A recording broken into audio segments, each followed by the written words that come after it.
What's going on, guys? My name is Arrow, and in today's video I am bringing you big AoE and big fun. Stay tuned.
The idea for the build was to create something that could do full screen shatters and not have to aim. Enter Ice Nova. Ice Nova is a big AoE spell with a relatively low flat damage amount that you cast and it goes in a circle around you in all directions. And with enough AoE scaling, you can effectively cover the entire screen with a single cast. And that is what we do in this build. So how do we get there?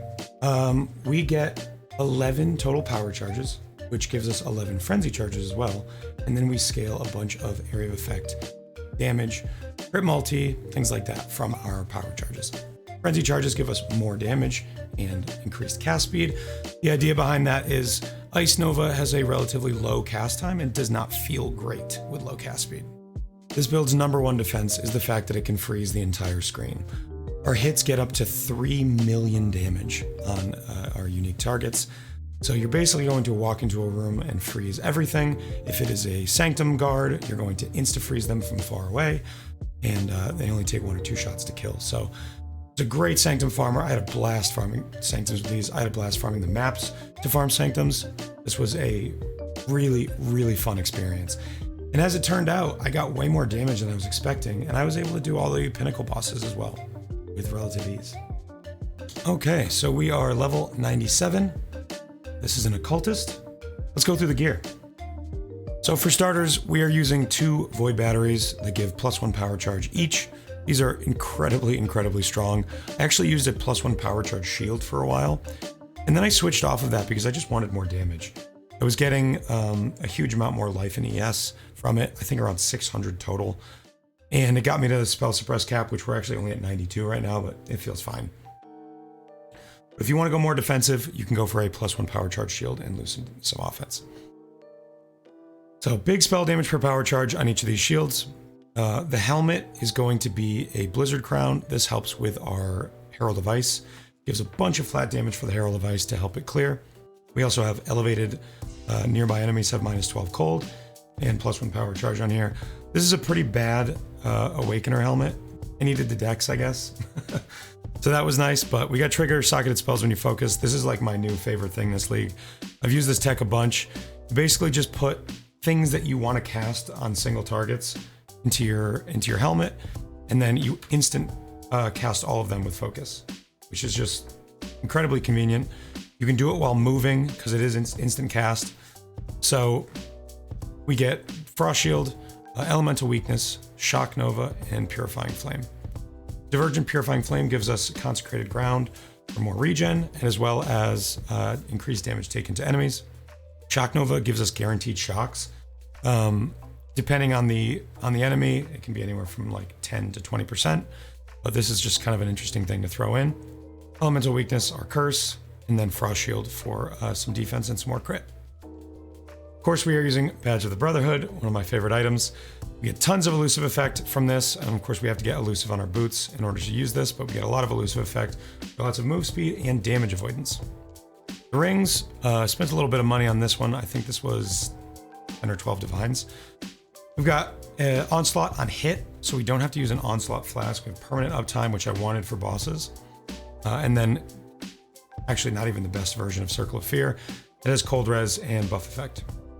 Our other ring is Frostbite. I had some fun crafting this. I bought a ring that had a Frostbite implicit on it and 2 really bad synthesis mods. And then I had some extra leftover beasts from another craft I was doing. So I re-rolled it a few times. Do not do this. But I hit max life, which I thought was pretty cool. So we kept that, and then we crafted this ourselves. Nothing too crazy here. I just needed some strength, max life, fire res, a little bit of recoup is nice when you are petrified blood, and then minus mana cost. The chest, I got this for 8 divines and then 6 linked it. Plus 2 on Ice Nova is massive. We get so much flat damage from levels.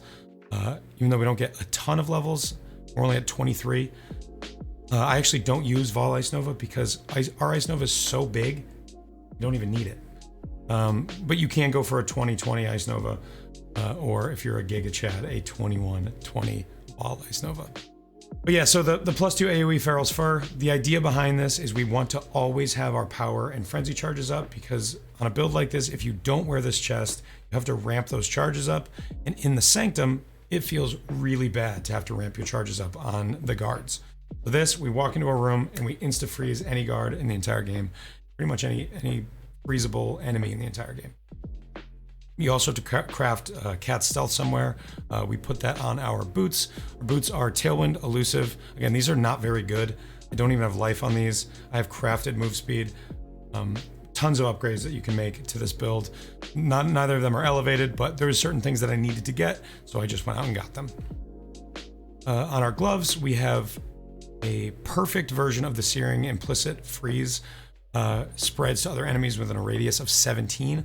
That really helps make your chain shatters feel really, really nice. You don't have to get it all the way up to 17, but the higher the better. And then the rest of this is just filling out things that we need: life, strength, spell suppress.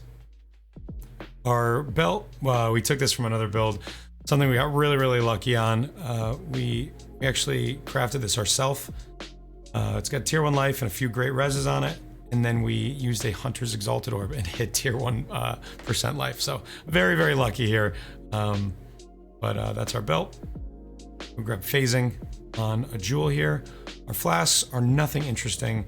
We don't even use any uniques. You can get like Bottled Faith and other things like that to make this build stronger. But I am just using some evasion, movement speed. We have minus mana cost here. This is pretty important. If you don't have minus mana cost when you're bossing, possible to run out. As you see, use this. It does eventually run out. When you put on this flask, basically it doesn't cost anything. So getting some minus mana cost somewhere, I think the easiest way to do it is a flask, but you can figure out another way to do it if you don't want to use a flask. We also get Chaos Res on a flask because our Chaos Res is not very good. Simply because of the gear that we have, we could upgrade and not need this, but this gets us to 17. More evasion because we just don't have that much evasion on this build without our flasks up. So very important to get your evasion up to, we got about 20,000, 71% chance to evade. Really nice to go along with our elusive. Lastly, we have some crit chance on a diamond flask. Go through the gems. We have a 3-link with a Vortex, Arcane Surge, and Bone Chill. Now, when we run around, it just casts Vortex. You see this AoE. It is full uptime on anything you're anywhere near. So they are always chilled and always bone chilled. In Vortex, actually, we have so much damage that our Vortex clears maps on basically a 1.5 link. These are not really damage links. So really, really nice quality of life to have some kind of an extra AoE damage skill. So I have shield charge and faster attacks in here. These are just leftovers from when I was using a shield. I threw them back in to finish leveling them. I actually don't have anything to use here as of right now. So shield charge is really, really nice. So if you do go the shield version, you'll have access to this. If not, you can put more links in to give you some more bonus damage or utility. But yeah, so there's a few free links for you to play around with. In our helmet, we already talked about. In our gloves, we have our auras. We use Grace, we use Petrified Blood, and Hatred alongside of a level 4 Enlighten. You probably get away with a level 3 once you have as much minus mana cost as I have. The more mana you have available to you, the nicer it is, just quality of life. In our boots, we have Vitality, Arrogance, and Herald of Ice linked together. That allows us to get a little bit above 50% with our life. So we're always on low life. And then we have less duration here as well, unlinked, for the aspect of the cat. What that does is it shortens the duration of your aspect rotation so that every single time you gain cat stealth, you get maximum frenzy and power charges, and the duration of your charges is longer than it takes for that to happen again. We always have permanent uptime, as you can see up in the top corner here. It's just always up. I cannot stress how nice that feels in bosses and sanctums. Our Ascendancy, very straightforward. So Forbidden Power, massive area and damage. We have 11 power charges, so 66 damage and 66 area. Obviously gives us +1. And then we take Void Beacon, mandatory for cold, and then Frigid Wake. Can't be chilled, can't be frozen, more cold damage. Lots of really, really good stuff for cold builds. And then lastly, we take Profane Bloom. In order to use Profane Bloom, you need a Curse on Hit setup, so that's why we have Frostbite on Hit. This just makes it so our full screen Herald of Ice and Ice Nova shatters and explosions are doing a little bit more. It feels really, really good to have this. We have so much explode damage that it pretty much kills any rare with the first hit. All right, and then we'll go over the rest of the tree. Very straightforward as well for a build like this that wants to get power charges. We come up and we get the power charge stuff here. We anoint a power charge. Down here, we get another one. For our setup in the cluster, of course, we want to get Vast Power. Just one of these will do, because that gives us 33% AoE. Another one would make us hit the cap. It wouldn't be worth it. So ton of AoE from Vast Power, and then just more AoE life on the rest of the mediums. Blanketed Snow and Doriani's Lesson gives us some life leech and some more pen. These can be pretty expensive, so you may not want this setup if you're looking to save some money. And speaking of expensive, we do use a Watcher's Eye with Hatred crit on it. Actually, most of the footage that you saw does not include this item. I had taken it out to use it on something else, and then I forgot to put it back in. So I just didn't have a jewel in this socket, and I was missing like, I don't know, 22% damage or something. So not great, but that just goes to show you how much damage this build actually has. We are also using, we have a Corrupted Blood Jewel here, not too exciting. Then we have Forbidden Flesh and Flame for Heart of Destruction. These are super expensive, but they're incredibly nice. 60 AoE. You don't have conversions. You have it when you hit a unique enemy, and it lasts 4 seconds. So when you hit a guard, you're immediately going to get 30% more damage on that next hit. So you have big AoE when you walk into the room, so you're pretty much guaranteed to hit anything in the room, and then you'll freeze them. You're going to lose some AoE, but you're going to gain damage. So as you get closer, you hit again, and you're probably going to kill them with a second or third hit. So Heart of Destruction is so nice. It's great for mapping, great for bossing, but they are so expensive. So if you're not looking to spend that much, you're not going to want to pick these up, and the build will still absolutely function without it, but it's so good. We also use a Sublime Form to give us more Grace reservation efficiency, so we can fit all of our auras in and still have lots of mana left over to cast, because our skill's pretty expensive. Our Ice Nova, even with investment, the 39 without our flask up. But with our flask, it is 18 mana, so that's pretty cheap. Then we take AoE over here. We take crit multi.